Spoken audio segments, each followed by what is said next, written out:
Hello everyone, இது Foundations of Data Scienceல Unit 2 ஓட 19th lecture. நம்ம இப்ப normal distribution and Z scores பார்த்துட்டு இருக்கோம். லாஸ்ட் வீடியோல இசட் ஸ்கோர் எப்படி கண்டுபிடிக்கலாம்னு பார்த்தோம். இந்த வீடியோல நார்மல் டிஸ்ட்ரிபியூஷன்ல ப்ராப்ளம் பார்க்கலாம். ஸோ இந்த நார்மல் டிஸ்ட்ரிபியூஷன் ப்ராப்ளம் பொறுத்த வரைக்கும் ரெண்டே ஸ்டெப் தான். ஃபர்ஸ்ட் ஸ்டெப் வந்து இசட் ஸ்கோர் கண்டுபிடிக்கணும், அதை நம்ம லாஸ்ட் வீடியோ பார்த்தாச்சு. செகண்ட் ஸ்டெப் வந்து ப்ராபபிலிட்டி கண்டுபிடிக்கணும். ஸோ ப்ராபபிலிட்டி என்னன்னு பார்த்தோம். இந்த கிராஃப் இருக்கு இல்லையா, அந்த கிராஃப்ல நமக்கு தேவையான ஏரியா, அந்த ஏரியாவை தான் ப்ராபபிலிட்டின்னு சொல்லுவாங்க. ஸோ அந்த ஏரியா கண்டுபிடிக்கணும், இதுதான் நம்மளோட கான்செப்ட். ஸோ இதுக்கு ஒரு சில பாயிண்ட்ஸ் மட்டும் நீங்க நினைவு வச்சிட்டீங்கன்னா இந்த ப்ராப்ளம் வந்து ரொம்ப சிம்பிளா முடிஞ்சிடும், ரொம்ப ஈஸியான கான்செப்ட். ஸோ பாருங்க, ஃபர்ஸ்ட் பாயிண்ட் என்னன்னு கேட்டீங்கன்னா, நம்ம இந்த எக்ஸாக்ட்ஸ்ல எழுதுற எல்லாமே இசட் ஸ்கோர், அதை மட்டும் நல்லா தெரிஞ்சுக்கணும். எக்ஸாக்ட்ஸ்ல எழுதுற எல்லாமே இசட் ஸ்கோர் மட்டும்தான், ஓகேவா? ஸோ இசட் ஸ்கோர் வந்து 0ல இருந்து இந்த -3 -2 -1 0 1 2 3 இதுதான் மேக்சிமம் இருக்கும். இதை தாண்டி எந்த வேல்யூமே வராது, ஓகேவா? சோ அதான் ஃபர்ஸ்ட் பாயிண்ட், இசட் ஸ்கோர் தான் எக்ஸ் எழுதுறோம். சோ ரெண்டாவது பாயிண்ட் என்னன்னு கேட்டீங்கன்னா, இந்த கிராஃபோட மொத்த area 1. So total area equal to 1. ரொம்ப முக்கியமான பாயிண்ட், இந்த கிராஃபோட மொத்த ஏரியா 1. இது ரெண்டாவது பாயிண்ட். மூணாவது பாயிண்ட் என்னன்னு கேட்டீங்கன்னா, இந்த மீன் இருக்கு இல்லையா, சோ இந்த மீன் தான் இந்த கிராஃப பாதியா பிரிக்கும். அந்த மீன்ல இசட் ஸ்கோரோட வேல்யூ 0வா தான் இருக்கும். இது ரொம்ப முக்கியமானது. மீன் தான் நம்ம கிராஃப பாதியா பிரிக்குது, அந்த மீன்ல இசட் ஸ்கோர் வந்து 0 தெரிஞ்சுக்கோங்க. அடுத்து நாலாவது பாயிண்ட் என்னன்னு கேட்டீங்கன்னா, மீன் பாதியா பிரிக்குன்னு சொல்லியாச்சு. சோ மொத்த டோட்டல் ஏரியா வந்து 1. அப்ப ஒரு பாதியோட ஏரியா என்ன இருக்கும்? 0.5. அதே மாதிரி இந்த பாதியோட ஏரியா என்ன இருக்கும்? 0.5. புரிஞ்சா? சோ மீன் பாதியா பிரிக்குது, அதுல ஒரு காஃபோட ஏரியா வந்து 0.5 இருக்கும், இன்னொரு காஃபோட ஏரியாவும் 0.5 இருக்கும். இது ஒரு பாயிண்ட், இதான் ரொம்ப முக்கியமானது. இதை வச்சுதான் நம்ம எல்லா ப்ராப்ளமே சால்வ் பண்ண போறோம். சோ இது வரைக்கும் தெரிஞ்சிருச்சா? இது வரைக்கும் நம்ம பார்த்த ப்ராப்பர்ட்டிஸ் தான். இசட் ஸ்கோர் தான் எக்ஸ் ஆக்சிஸ்ல எழுதுறோம், டோட்டல் ஏரியா வந்து 1, மீன் நம்ம கிராஃப பாதியா பிரிக்குது, மீன்ல இசட் ஸ்கோரோட வேல்யூ 0.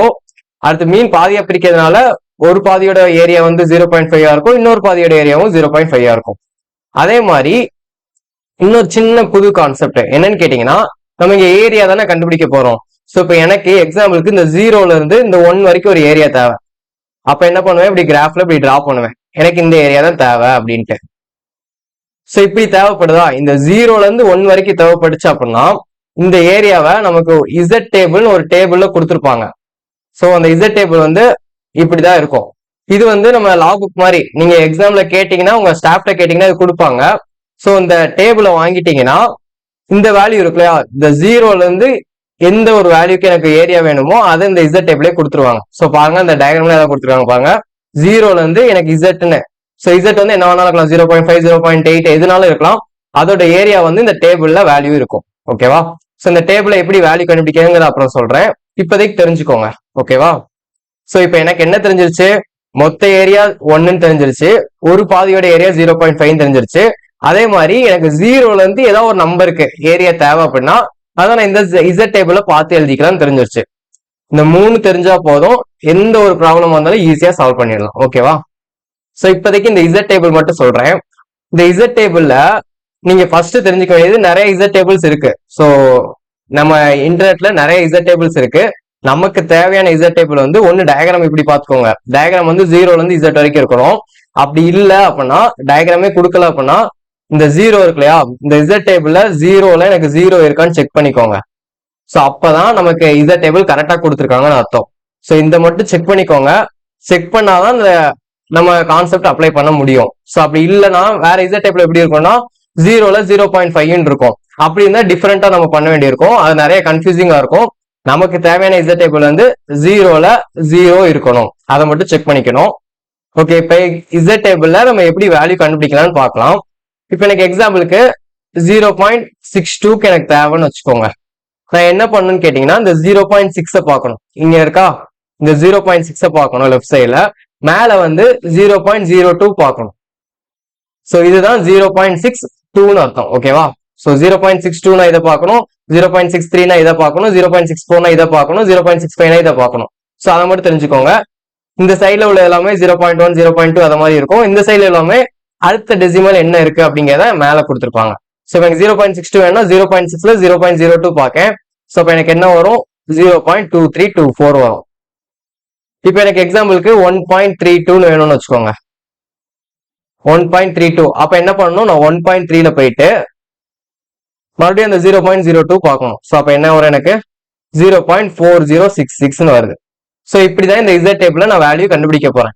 இதுல எனக்கு என்ன தெரிஞ்சிடும், இப்போ 1.32 எனக்கு என்ன கிடைக்கும், 0ல இருந்து 1.32 வரைக்கும் உள்ள ஏரியா எனக்கு கிடைச்சிடும். ஸோ எனக்கு இந்த ஏரியா வந்து நான் இசட் டேபிள் பார்த்து எழுதுனா கிடைச்சிடும். ஓகேவா? ஸோ இவ்வளவுதான். இதுல இன்னொன்னு தெரிஞ்சுக்க வேண்டியது என்னன்னா, நம்ம இந்த கிராஃப்ல பார்த்தோம் இல்லையா, இந்த இதுவும் சேம்னு பார்த்தோமா, சிமெட்ரிக்கலா இருக்குன்னு பார்த்தோமா. ஸோ அப்ப எனக்கு 0ல இருந்து 1ஓட ஏரியாவும் சேமா தான் இருக்கும், அதே மாதிரி 0ல இருந்து -1ஓட ஏரியாவும் சேமா தான் இருக்கும். அப்ப என்ன தெரிஞ்சுக்கிறீங்க, எனக்கு இப்ப எக்ஸாம்பிளுக்கு -0.62 கேட்காங்க. அப்பவுமே நீங்க இதுல 0.62 பார்த்தா போதும், அதே ஆன்சர் தான் வரும். ஒரே ஒரு கண்டிஷன், இசட் டேபிள் வந்து இப்படி இருக்கணும், 0ல 0 இருந்தா மட்டும் இந்த கண்டிஷன் சாட்டிஸ்ஃபை ஆகும். ஸோ 0.62க்கும் அதே ஆன்சர் தான், -0.62க்கும் அதே ஆன்சர் தான்.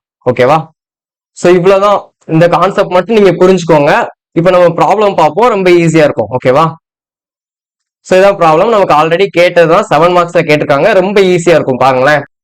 ஸோ பாருங்க, using standard normal table find the proportion of the total area identified with the following statements. So இந்த ஸ்டேட்மெண்ட்ல கொடுத்திருக்க ஏரியா நம்ம கண்டுபிடிக்கணும்னு சொல்றாங்க. ஃபர்ஸ்ட் என்ன கேட்டிருக்காங்க, above a z score of 1.8. So இங்க வந்து நமக்கு டைரக்டா z ஸ்கோரே கொடுத்துட்டாங்க. நம்ம என்ன பார்த்தோம், ஃபர்ஸ்ட் z ஸ்கோர் கண்டுபிடிக்கணும், அதுக்கப்புறம் ஏரியா கண்டுபிடிக்கணும்னு பார்த்தோமா. இங்க டைரக்டா z ஸ்கோரே கொடுத்துட்டாங்க. இப்ப எப்படி நம்ம ஏரியா மட்டும் கண்டுபிடிச்சா போதும். ஸோ நம்ம ஃபர்ஸ்ட் எடுத்தோன்னே இந்த கிராஃப் டிரா பண்ணிக்கோங்க, எப்பவுமே இந்த கிராஃப் டிரா பண்ணிடுங்க. இதுல z ஸ்கோர் என்னது 1.8. ஸோ அந்த 1.8 நான் பிளாட் பண்ணணும், எங்க இருக்கும், இங்கக்குள்ள இருக்கும். ஸோ இது வந்து என்னோட 1.8. எனக்கு என்ன கேட்டிருக்காங்க, above a z score of 1.8. அப்போ 1.8க்கு அதிகமான எல்லா வேல்யூ வேணும். ஸோ எனக்கு இந்த 1.8ல ஒரு கோடு போட்டு எனக்கு அதோட அதிகமான ஏரியா, இந்த எல்லா ஏரியாவும் எனக்கு வேணும். இதான் நான் கண்டுபிடிக்க போறேன். ஸோ இது எப்படி கண்டுபிடிக்கலாம் அப்படின்னீங்கன்னா, நமக்கு என்ன தெரியும், இந்த டோட்டல் ஏரியா, அதாவது ஒரு ஹாஃபோட ஏரியா 0.5 தெரியும். ஓகேவா? 0க்கு சைட்ல உள்ள எல்லா ஏரியாவும் 0.5 தெரியும். அதே மாதிரி இந்த ஏரியா இருக்கு இல்லையா, 0ல இருந்து 1.8, இந்த ஏரியாவை நான் இசட் டேபிள பார்த்து எடுத்து எழுதிக்கலாம். கரெக்டா? நான் இசட் டேபிள போயிட்டு 1.8ன்னு பார்த்தேன்னா எனக்கு இந்த வேல்யூ கிடைச்சிரும். எனக்கு ஃபுல்லா 0.5 தெரியும், இந்த வேல்யூ தெரியும். ஸோ இதுல இருந்து இதை நான் சப்ட்ராக்ட் பண்ணேன்னா இந்த ஆன்சர் கிடைச்சிரும். கரெக்டா? 0.5ல இருந்து என்னோட இசட் டேபிள் வேல்யூவை நான் சப்ட்ராக்ட் பண்ணேன்னா எனக்கு இந்த ஆன்சர் கிடைச்சிரும். இவ்வளவுதான் கொஸ்டின். ஸோ இந்த மாதிரி நீங்க யோசிச்சீங்கன்னா போதும், ஒரு கிராஃப்ல நீங்க என்ன கேட்டிருக்காங்க, நமக்கு இதுல என்னென்னலாம் தெரியும் அப்படின்னு நீங்க யோசிச்சீங்கன்னா நீங்க ஈஸியா சால்வ் பண்ணிடலாம். ஸோ இப்ப பாருங்க, எனக்கு 0.5ல இருந்து இசட் டேபிளோட வேல்யூ நான் சப்ட்ராக்ட் பண்ண போறேன், அதாவது இசட் ஆஃப் 1.8 அதை நான் பார்த்து எடுத்து எழுதி அதை சப்ட்ராக்ட் பண்ண போறேன். ஸோ இசட் ஆஃப் 1.8 என்னது? ஸோ பாருங்க ஒரு நிமிஷம், 1.8 எங்க இருக்கு, இங்கதான் இருக்கு. நமக்கு 1.81 அது மாதிரிலாம் கொடுக்கலாம். அப்போ 1.8ல இந்த 0.00 பார்த்தா போதும். ஸோ என்ன இருக்கு, 0.4641. ஸோ அப்போ நான் 0.5ல இருந்து 0.4641 சப்ட்ராக்ட் பண்ணிட்டேன்னா எனக்கு ஆன்சர் கிடைச்சிரும்.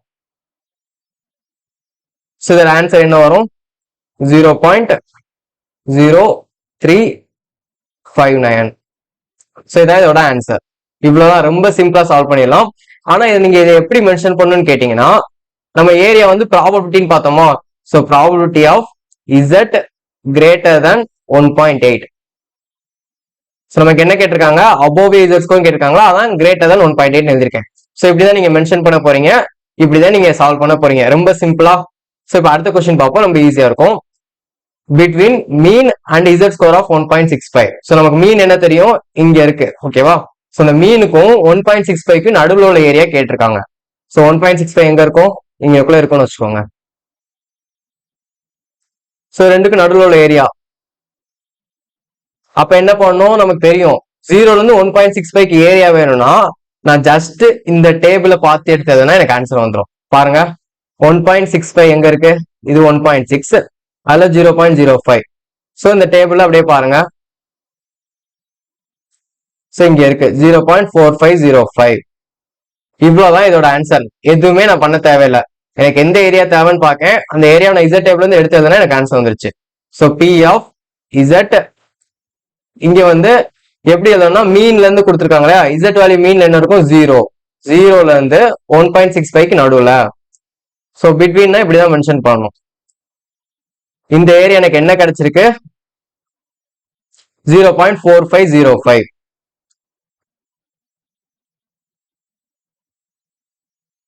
ஸோ முடிஞ்சா இதான் ரெண்டாவது சப்டிவிஷன். ஸோ அடுத்து மூணாவது சப்டிவிஷன் பாருங்க. Between the Z scores of 0 and -1.96.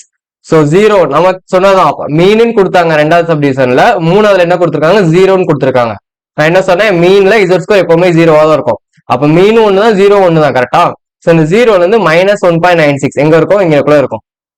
So இந்த 0ல இருந்து -1.96க்கு நடுவில் உள்ள ஏரியா எனக்கு கேட்டிருக்காங்க. ஸோ இந்த ஏரியா தான் எனக்கு கேட்டிருக்காங்க. இதுக்கு நான் என்ன பண்ணணும்? நான் இசட் டேபிள்ல போயிட்டு இந்த ஏரியாவை நான் பார்த்தேன்னா எனக்கு ஆன்சர் கிடைச்சோம். அதாவது 1.96 நான் பார்த்தேன்னா இந்த ஆன்சர் கிடைச்சிரும். இங்க நீங்க என்ன தெரிஞ்சுக்க போறீங்க? 1.96 ஒண்ணுதான், -1.96 ஒண்ணுதான். அதை மட்டும் தெரிஞ்சுக்கணும். ஸோ இந்த ஏரியா நான் இசட் டேபிள்ல பார்த்து எடுத்தேன்னா முடிஞ்சு. ஸோ பாருங்க, இசட் டேபிள் என்ன இருக்கு? 1.96. ஸோ இதெல்லாம் அழிச்சிடலாம். 1.9 எங்க இருக்கு? இங்க இருக்கு. அதுல 0.06ல பார்க்கணும். ஸோ இங்க இருக்கு. அது என்ன ஆன்சர் வருதுன்னு பாருங்க. 0.4750. இதான் நம்மளோட ஆன்சர். ஸோ எப்படி எழுதுவேன் நான்? P ஆஃப் 0ல இருந்து -1.96க்குள்ள. ஸோ அதை எப்படி எழுதணும்? -1.96 தான் சின்ன நம்பர். ஸோ அதனால -1.96ல இருந்து 0க்குள்ளன்னு எழுதுறேன். இதோட ஏரியா என்னது? 0.4750.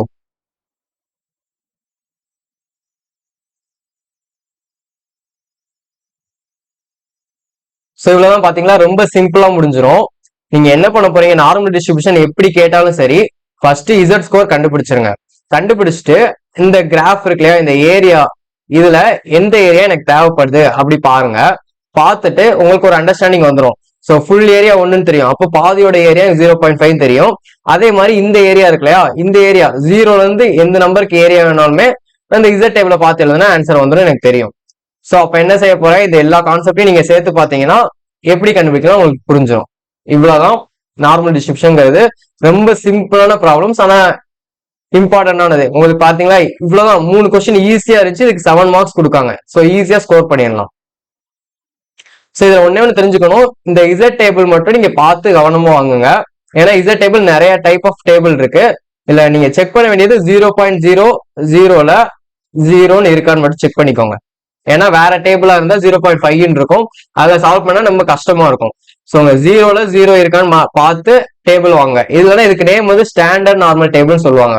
ஸோ நார்மல் டேபிள் வேற, ஸ்டாண்டர்ட் நார்மல் டேபிள்னு சொல்லுவாங்க. இந்த டேபிள் பார்த்து உங்க ஸ்டாஃப்ட கேளுங்க, கொடுப்பாங்க. அதை வச்சு நீங்க ஈஸியா சால்வ் பண்ணிடலாம். ஸோ இவ்வளவுதான் நார்மல் டிஸ்ட்ரிபியூஷன் ப்ராப்ளம். ஈஸியா புரிஞ்சிருக்கும்னு நினைக்கிறேன். இந்த வீடியோ உங்களுக்கு யூஸ்ஃபுல்லா இருந்துச்சுன்னா உங்க ஃப்ரெண்ட்ஸ்க்கு ஷேர் பண்ணுங்க. நம்ம சேனலை சப்ஸ்கிரைப் பண்ணிக்கோங்க. நெக்ஸ்ட் வீடியோல பார்க்கலாம். தேங்க்யூ. ஜெய் ஹிந்த்.